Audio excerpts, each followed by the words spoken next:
Nilinaw ni Ako Bicol Party List 2nd nominee Mayor Attorney Alfredo Pido Garbin Jr. at ni Ako Bicol Party List 3rd nominee Attorney John Chan ang papel ng kanilang partido sa Kongreso. Sa isang media conference sa Masbate City nitong Biyernes, sinabi ni Garbin at Chan na nirerepresenta ng Ako Bicol Party List ang marginalized sector at nagsisilbing boses lalo na ng mga mahihirap. Ang partido ay hindi umano isang sectoral organization, bagkus ito raw ay isang political organization. Hindi naman kailangan na yung representative ay belongs to the marginalized sector.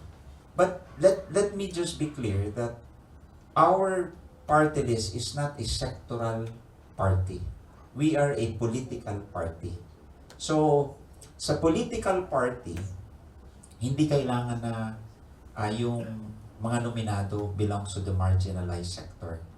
Ang kailangan lang is the party hindi dapat dominant political party. Ako Bicol has recognized the need for regional representation of the whole Bicol region. Kaya po siya naging party list din naman. Doon po natin masisigurado na the interests of the region will be represented in the national level. Bukod sa pagre-representa sa marginalized sector, ay aktibo din silang nagsusulong ng mga panukalang batas na makakatulong sa naturang sektor. Tungkulin din ng partido na magbigay ng serbisyo sa komunidad tulad ng mga programa sa edukasyon, kalusugan at pangkabuhayan. May tungkulin din silang makilahok sa mga debate at talakayan sa Kongreso para sa mga patakaran at batas na ipinapatupad sa bansa. The most important thing is, under the party list, we were able to formulate measures, legislation that will benefit not only our constituency but the entire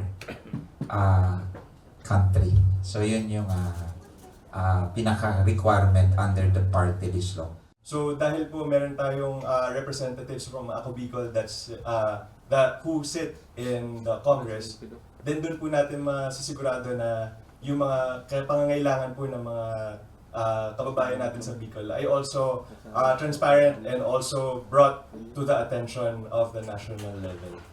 Kaugnay nito, tiwala si Garbin na lahat ng mga tungkulin ng isang party list organization ay nagampanan ng kanilang partido at patuloy na magiging tulay para sa magandang pagbabago at pag-angat ng buhay ng mga Bicolano. Para sa mga balitang Tatak Bicol, Angeline Dagta.